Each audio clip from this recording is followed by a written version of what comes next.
नमस्कार, मैं हूं मृगेंद्र पांडे और आप देख रहे हैं छत्तीसगढ़ का पसंदीदा डिबेट शो बहुत चर्चा है।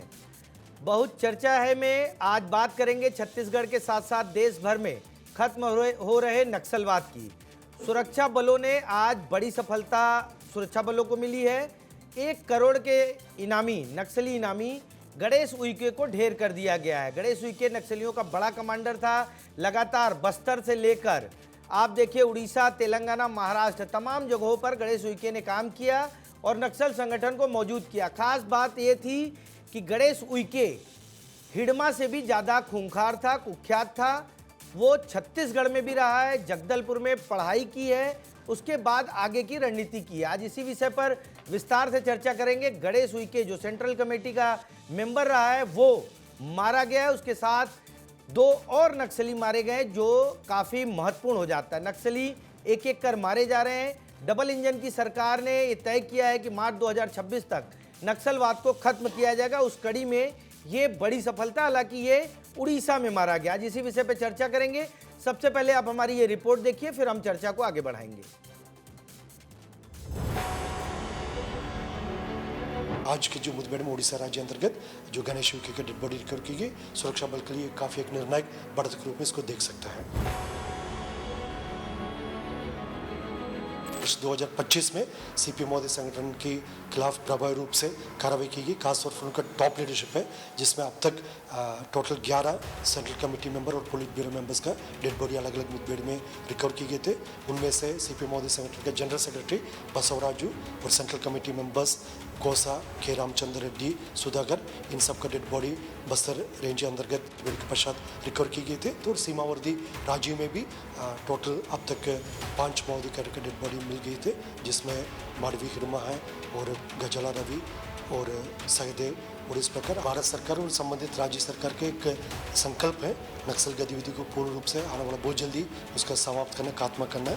उसी दृष्टि में लगातार सभी राज्यों में प्रभावी रूप से अभियान संचालित की जा रही है, जिसके परिणाम स्वरूप बस्तर संभाग के अंतर्गत भी और छत्तीसगढ़ के अन्य इलाके में काफ़ी अच्छा सकारात्मक परिणाम हमको देखने मिला।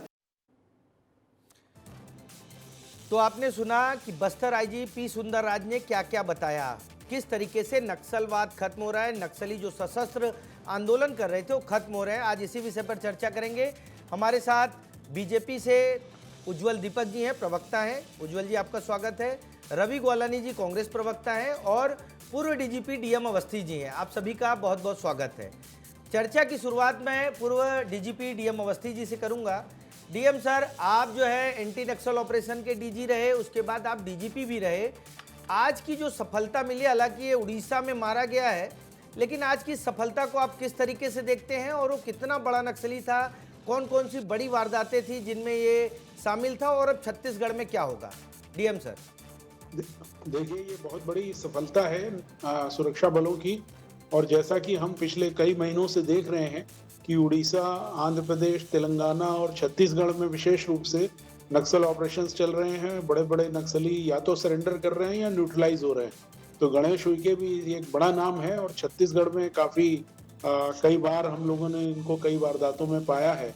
और इसके अलावा भी अक्सर वो एक हिडमा और गणेश उइके, ये सब जो छत्तीसगढ़ के लिए जाने माने नाम थे, तो इनका न्यूट्रलाइजेशन नक्सलवाद को ख़त्म करने की दिशा में खास करके देश से और छत्तीसगढ़ से ये बड़ा कदम मैं मानता हूँ, बड़ी सफलता है। हालांकि उड़ीसा में हुई है, लेकिन कोई बात नहीं है। उड़ीसा और तेलंगाना और हमारा छत्तीसगढ़ ये सब एक दूसरे से जुड़े हुए हैं और इनका एरिया ऑफ ऑपरेशंस नक्सलियों का यही था। कभी उड़ीसा में चले गए, कभी तेलंगाना में चले गए, कभी महाराष्ट्र में चले गए, कभी छत्तीसगढ़ आ गए। बड़ी सफलता है और मैं इसे मानता हूँ कि ये एक जो हमारी को कामयाबियाँ मिल रही हैं सुरक्षा बलों को, उसी दिशा में ये बहुत बड़ा कदम है। हिडमा के मारे जाने के बाद गणेश उइके का मारा जाना, ये 2 जो थे कुख्यात नक्सली थे और लगातार इनकी चर्चा भी होती थी। बड़े बड़े जो ऑपरेशन थे उसमें ये शामिल थे। तो आपको क्या लगता है कि अब बड़े लीडर नहीं बचे हैं, नक्सलवाद का जो सशस्त्र नक्सलवाद है, जो टारगेट दिया गया उस समय तक पूरा हो जाएगा? नहीं, बिल्कुल, इसमें तो मुझे कोई कभी भी शंका रही नहीं। मैं पिछले काफ़ी दिनों से ये कहते आ रहा हूँ कि मार्च 26 तो दूर है, दिसंबर 25 तक, ये करीब 6 महीने पहले भी मैंने कहा था, मुझे ऐसा लगता है कि दिसंबर 25 आते आते ये एकदम समाप्ति की ओर आ जाएगा। और देखें, अगर आप आज तो अब हमारे पास जो बहुत बड़े-बड़े 2 लीडर थे, गणेश उइके और हिडमा, इसके अलावा कई बड़े कमांडर पहले भी मारे जा चुके हैं। मुझे नहीं लगता अभी छत्तीसगढ़ में कोई ऐसा बड़ा कमांडर है, जो छोटे-मोटे अगर नक्सल लीडर बचे हुए हैं, तो वो भी अब सरेंडर कर देंगे या फिर पुलिस के हाथों न्यूट्रलाइज़ हो जाएँगे। तो मुझे ऐसा लगता है कि मार्च 26 वाला जो डेडलाइन है, वो जल्दी से ही अभी 26 जनवरी तक ही हो सकता है कि यहाँ से बिल्कुल ही समाप्ति की ओर आ जाए। देखते हैं, लेकिन बहुत बड़ी सफलता है। जी, आपने जो बताया कि अब कोई उस तरह का बड़ा नक्सली नहीं बचा है जो छत्तीसगढ़ में रहे। मैं उज्ज्वल दीपक जी के पास आऊँगा। उज्ज्वल दीपक जी, लगातार ऑपरेशन चल रहे हैं और बड़ी-बड़ी सफलताएँ मिल रही हैं। खास बात यह है कि बात हिडमा की करें या गणेश उइके की करें, ये छत्तीसगढ़ में भी सक्रिय थे, छत्तीसगढ़ के नक्सली थे और उड़ीसा में मारा गया। इसको आप किस तरीके से देखते हैं और क्या आगे क्या रहेगा, उस पर आप थोड़ा। मृगेंद्र जी, सबसे पहले तो आपके चैनल के माध्यम से मैं अपने जांबाज सुरक्षा बलों को, जो लगातार डटे हुए हैं, भिड़े हुए हैं और लगातार सफलता के परचम लहरा रहे हैं हमारी और आपकी सुरक्षा के लिए, उनको बधाई देना चाहता हूं। उनका साधुवाद है कि वो जंगल में कठिन परिस्थितियों में, गर्मी हो, सर्दी हो, बरसात हो, लगे हुए हैं। अब अगर हम बात करें गणेश उइके की या हिडमा की, माननीय गृह मंत्री अमित शाह जी ने पहले भी कहा था, उनके शब्दों को अगर मैं ज़रा सा वो करूँ तो बैलेट नहीं तो बुलेट। अगर आपका बैलेट पे विश्वास नहीं है, छत्तीसगढ़ के लोकतंत्र पे, देश के लोकतंत्र पे विश्वास नहीं है, तो आपको बुलेट मिलेगी। या तो आप सरेंडर कीजिए, पुनर्वास में आपका स्वागत है, रेड कारपेट बिछाएंगे, नहीं तो उसी रेड कॉरिडोर में जिसको आपने बनाया है वहीं आपको खत्म कर दिया जाएगा, बुलेट मिलेगी। और ये देख रहे हैं कि ये हो रहा है और पहली बार भारत के इतिहास में किसी राष्ट्रीय गृह मंत्री ने, केंद्रीय गृह मंत्री ने ये एक चैलेंज किया, एक चुनौती दी, एक संकल्प लिया कि 31 मार्च 2026 तक। और देखिए, बड़ी चुनौती थी मृगेंद्र जी, आप भी जानते हैं। ऐसी कुछ चुनौती लेना या देना, ऐसा कुछ संकल्प लेना कि हम खत्म करेंगे, और सिर्फ छत्तीसगढ़ से नहीं, पूरे देश से इस नासुर का अंत होगा। और हम देख रहे हैं कि जब से संकल्प लिया गया है, सिद्धि की ओर पूर्णता हम सबको दिखाई दे रही है और बड़ी सफलता है ये। छत्तीसगढ़ से इस रेड कॉरिडोर का खत्म होना जरूरी है। ये वही नक्सली हैं जिन्होंने कांग्रेस के एक बड़ी पंक्ति को, पूरी लाइन को, हमारे छत्तीसगढ़ के लालों को खत्म किया था, हमारे नेताओं को मारा है, जनसामान्य को मारा है, वन्य जीव का नुकसान किया है, बस्तर में विकास को रोका है। ऐसे नक्सलियों का खत्म होना बेहद जरूरी है। ऐसे नक्सलियों का खत्म होना बेहद जरूरी। रवि ग्वालानी जी, अभी उज्ज्वल दीपक जी कह रहे थे कांग्रेस की एक पंक्ति को खत्म किया, उसमें एक महेंद्र कर्मा थे। बताया जा रहा था कि जो गणेश उइके हैं, महेंद्र कर्मा के साथ पढ़ाई वगैरह की है, उस समय पॉलिटिक्स जो इनका जो यूथ संगठन था उसमें सक्रिय थे। आपको क्या लगता है, पहली प्रतिक्रिया क्या है गणेश उइके के मारे जाने पर, और आगे क्या लगता है आपको? देखिए, सबसे पहले तो मैं हमारे देश की सीआरपीएफ को, आर्मी को, हमारे देश की जो पुलिस है, छत्तीसगढ़ की पुलिस हो या उड़ीसा की पुलिस हो, और अभी हमारे साथ डीएम अवस्थी साहब भी बैठे हुए हैं जो प्रदेश के डीजी भी रहे हैं और डीजी नक्सल ऑपरेशन भी रहे हैं, मैं सभी को प्रणाम करूंगा और साधुवाद दूंगा कि जिस तरीके से अगर हमारा पुलिस बल ठान ले, हमारी आर्मी ठान ले कि हमको कोई टारगेट अचीव करना है, समय ज़रूर लगता है लेकिन निश्चित उस टारगेट पर पहुंचते हैं। तो इस चीज़ का पूरा क्रेडिट, पूरा 100% क्रेडिट अगर मैं किसी को दूंगा तो हमारे अवस्थी साहब जैसे सभी जवानों को दूंगा, जिन्होंने अपनी रहते हुए जो वहाँ फील्ड में है, जो फील्ड के बाहर है, जो लोग इस पर पूरा ऑपरेशन तैयार कर रहे हैं और जो फील्ड में जाके उसको एग्जीक्यूट कर रहे हैं, उन सब की चीज़ों को मैं प्रणाम करूंगा, उनके जज्बे को प्रणाम करूंगा। देखिए, नक्सलवाद समस्या, मैं पहले भी कहता था कि ये एक प्रदेश की समस्या नहीं है। बस्तर के आसपास 400 किलोमीटर के क्षेत्र का जंगल है जिसमें चारों तरफ ऑपरेशन चलाए जाएंगे, तभी हम उसके ऊपर जो है सफलता हासिल कर पाएंगे। और निश्चित आर्मी एक एक करके उसके ऊपर काम कर रही है। जैसे छत्तीसगढ़ में पहले उन लोगों ने टारगेट किया, बस्तर एरिया में, अभी उड़ीसा की तरफ कर रहे हैं, तो तेलंगाना, चारों तरफ मैं समझ रहा हूँ इसके ऑपरेशन चल रहे होंगे। तो आर्मी तो बेहतरीन काम कर रही है। और अभी जैसा कि उज्ज्वल दीपक जी ने भी कहा कि कांग्रेस का शीर्ष नेतृत्व नक्सलियों की भेंट चढ़ गया था, तो अगर सबसे ज़्यादा मृगेन जी किसी को दुख या किसी को पीड़ा उस समय रही थी तो हम कांग्रेस के लोगों की थी, क्योंकि हमारा पूरा का पूरा शीर्ष नेतृत्व चला गया। और आज जो उज्जवल दीपक जी ने बात कही कि हमारे नेता, तो मैं इस बात से खुश हूं कि कम से कम भारतीय जनता पार्टी जो अभी तक के डिबेट में हमें यह कहती थी कि ये कांग्रेस के नेता थे, आज ये कह रहे हैं कि हमारे नेता थे। तो यही चीज़ हम इनसे चाहते थे। लेकिन जो बीच में अभी इनके राष्ट्रीय अध्यक्ष आए थे, उन्होंने ये कह दिया था कि नक्सली कांग्रेस के साथ मिले हुए हैं, उनसे संपर्क में थे। तो ये दुख जब आता है, ये बातें आती है तो दुख होता है। मैं समझता हूं नक्सलवाद वाले मामले पे राजनीति नहीं होनी चाहिए। आर्मी के साथ हमको खड़े रह करके उनको मजबूत करना, राजनीति नहीं होनी चाहिए। डीएम अवस्थी सर, मैं आपके पास आऊंगा। अभी हिडमा और गणेश उइके ये मारे गए। हिडमा के मारे जाने के बाद एक परसेप्शन बनाने की कोशिश की गई कि हिडमा जंगल का रखवाला है, हिडमा नहीं है तो बस्तर के जंगल कट जाएंगे, हिडमा नहीं है तो तमाम बातें। क्या आपको लगता है कि नक्सलियों का जो अर्बन नेटवर्क है, वो नक्सली जो सशस्त्र लड़ाई कर रहे थे वो खत्म हो रहे हैं, उसके बाद अर्बन नेटवर्क कुछ ज़्यादा एक्टिव होगा? उनसे निपटने के लिए आपके हिसाब से किस तरीके की तैयारी होनी चाहिए? देखिए, अर्बन नक्सल जो है, उन्होंने ही एक जो वीडियो बीच में जारी हुए थे हिडमा के मरने के बाद, ये अर्बन नक्सल्स का ही काम है, क्योंकि उन्होंने उसको आदिवासी युवक है, छत्तीसगढ़ का है, शहीद बनाने की कोशिश की। वो ये जो लोग बाहर के हैं उन्हें ये शायद उतना पता नहीं है हिडमा के बारे में, लेकिन आप भी जानते हैं और हम सभी जानते हैं छत्तीसगढ़ के लोग कि हिडमा ने तमाम बड़ी वारदातों को अंजाम दिया। वो नक्सलवाद का जो रास्ता है सशस्त्र संघर्ष का, उस पे वो थे और उन्होंने 78 जवानों को मारना हो, चाहे हमारे और भी जो बड़ी घटनाएं हैं झीरम घाटी का, और जो भी सुकमा और बीजापुर दंतेवाड़ा में घटनाएं हुई, उसमें बैकअप सपोर्ट के रूप में बटालियन नंबर 1 भी रही। और वो अभी तो सीसी मेंबर बनने की शायद बन भी गए थे हिडमा।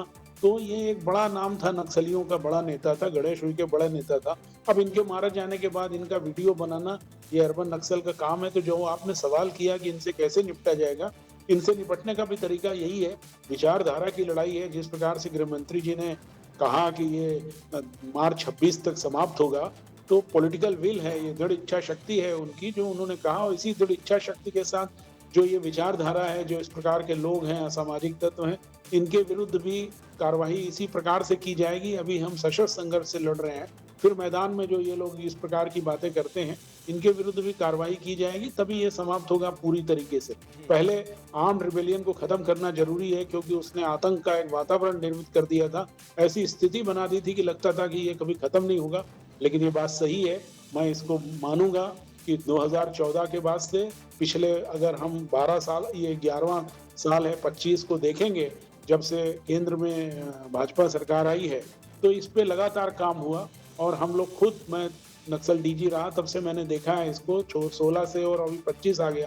पिछले 10 सालों में जिस प्रकार से नक्सलियों को समाप्त करने के लिए काम किया गया है, केंद्र सरकार के द्वारा जो मदद की गई है, राज्य सरकार के द्वारा जो किया गया, वो अभूतपूर्व है। और अंतिम रूप से जो लड़ाई अमित शाह जी ने जिस प्रकार से चुनौती दी नक्सलियों को और सबको एक लक्ष्य दिया, ये उसके परिणाम है।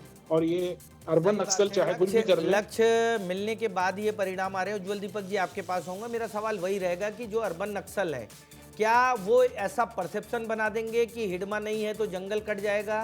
क्योंकि बड़े पैमाने पर यह भी कहा जा रहा है कि हिडमा नहीं है तो सरकारें जो है माइनिंग को देखते हुए जंगल को कटवा देगी। उज्जवल जी, इस परसेप्शन को कैसे तोड़ेंगे? ब्रिगेन जी, जो अर्बन नक्सल हैं कहीं ना कहीं वो माओइस्ट विचारधारा से प्रभावित रहते हैं। कम्युनिज्म एक फैशन है उनके लिए। पर मैं आपको बता दूं, अगर पुनर्जन्म आज हो जाए उनका और वो चाइना चले जाए, मकाऊ चले जाए, तो उसी टावर से कूद के वो 3 बार आत्महत्या करेंगे, ये देख के कि उनके कम्युनिस्ट माहौल का किस तरह से बदल के पूरा बदलाव करके पूरा कैपिटलिस्ट इकोनॉमी बन चुकी है चाइना। तो ये जो छद्म कम्युनिज्म है, इसको ख़त्म होना इस राज्य के लिए नहीं, देश के लिए नहीं, पूरे विश्व से होना ख़त्म होना जरूरी है। और चाइना ने बहुत पहले समझ लिया। इसी कारण चाइना भले वो कम्युनिस्ट पार्टी ऑफ चाइना है, पर वो मानती नहीं उनकी विचारधाराओं को। वो अपनी अडाप्ट करके आज की वर्तमान परिस्थिति से सामंजस्य बना के आगे बढ़ने की कोशिश करे। इसी कारण इतनी बड़ी इकोनॉमी बन चुकी है। हमारे जो अर्बन नक्सल हैं वो एक छद्म कम्युनिज्म का चोला ओढ़ के, इसको फैशन से रिखा अपना के, आपने देखा होगा जो छात्र वहाँ पे नारे लगा रहे थे, उनको ABCD नहीं मालूम है जल जंगल जमीन का। उनको बताया गया, नैरेटिव दिया गया, उन्होंने पोस्टर लहरा दिया, अब वो जेल में हवा खा रहे होंगे। उनको जो आका हैं, जो अर्बन लीडर हैं, वो अपने घरों में बैठ के किताबें पढ़ रहे हैं कैपिटलिज्म की। तो ये भी और कह रहे थे कि जनताना सरकार है, मतलब बस्तर में कोई जनताना सरकार है, इस तरह के भाषण दे रहे थे जो दिल्ली में थे। ये दोहरा चरित्र का ये हमेशा इन लोग प्रदर्शन करते हैं।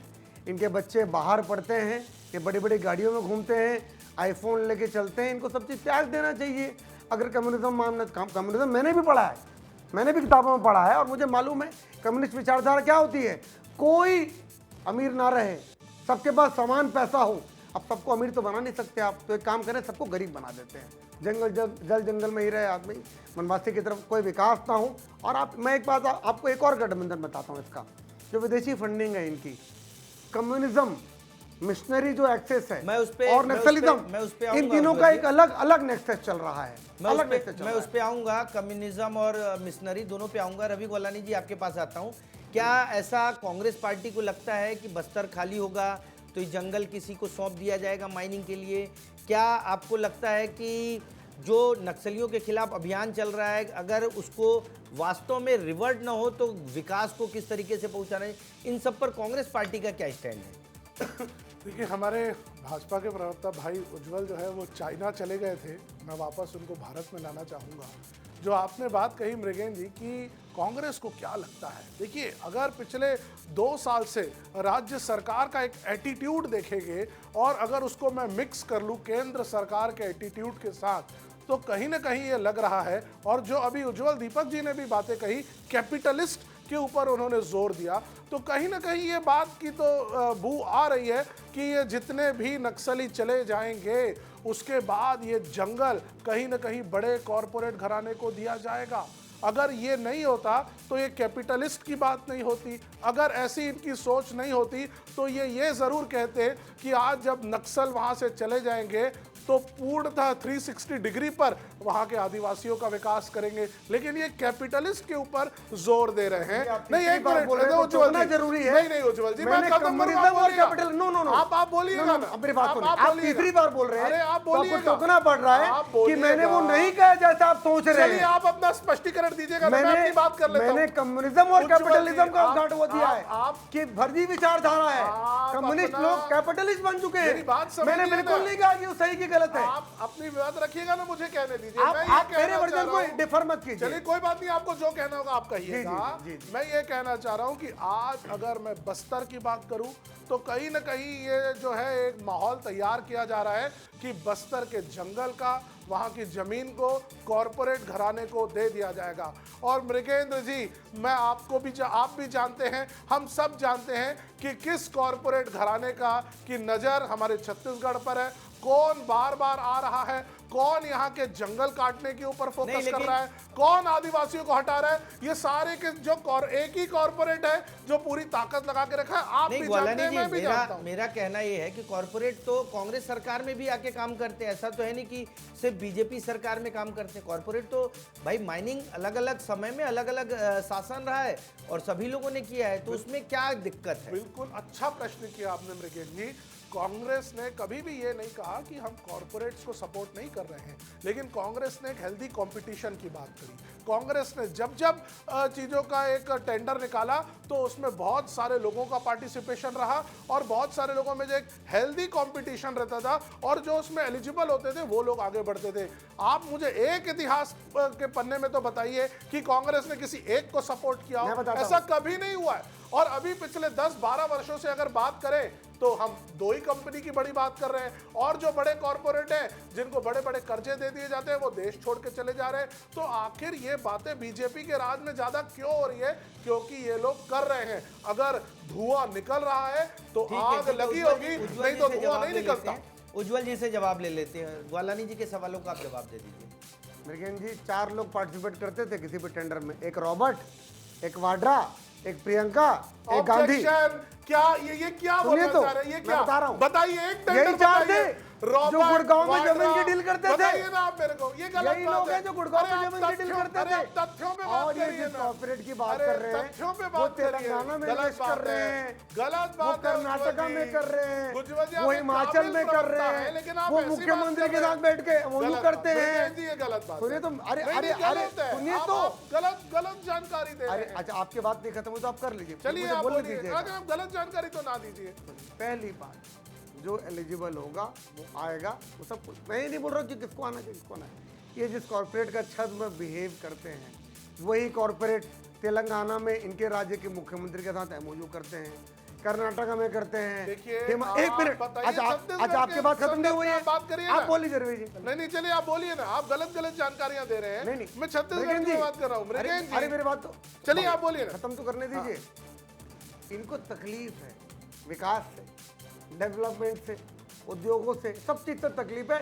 जब तक ये ना करें, ढेबर जी माइनिंग करें बस्तर में कोई दिक्कत नहीं है, टूटेजा जी करें कोई दिक्कत नहीं है, नकली शराब बनती रहे उद्योगों में उसमें कोई दिक्कत। एक मिनट बता रहा हूँ, अरे नहीं नहीं मेरी बात सुनिए, कॉर्पोरेट की बात हो रही है। भटक रहे हैं। अरे वहां पर कौन सा टेंडर हुआ था ये बताइए मुझे। मैं सब फिर बताने के इनके लिए कोषाध्यक्ष फरार है, वो कौन सा टेंडर करते थे। अरे आप तो बात कांग्रेस को नैतिक अधिकार नहीं है, नैतिक बेच अधिकार चुकी की है बात छत्तीसगढ़ राज्य भारतीय को। जनता पार्टी ना ही करे। नैतिक अधिकार नहीं नहीं, नहीं, है, आप ये जिससे नैतिकता की बराबरी बात करते करेंगे हैं तो मैं आपसे वहां अलग- तक पहुंचने की बात अलग नहीं कर विषय सकते पर ये। चली गई बात। अरे बड़े बड़े मृगेन लोगों को जी, बुलाते, सब पूरा कुछ का करते, पूरा देश इनके छोटे मोटे अब दलाल पानी और सारा काम कर अडानी को लेते थे। बेचा जा रहा है।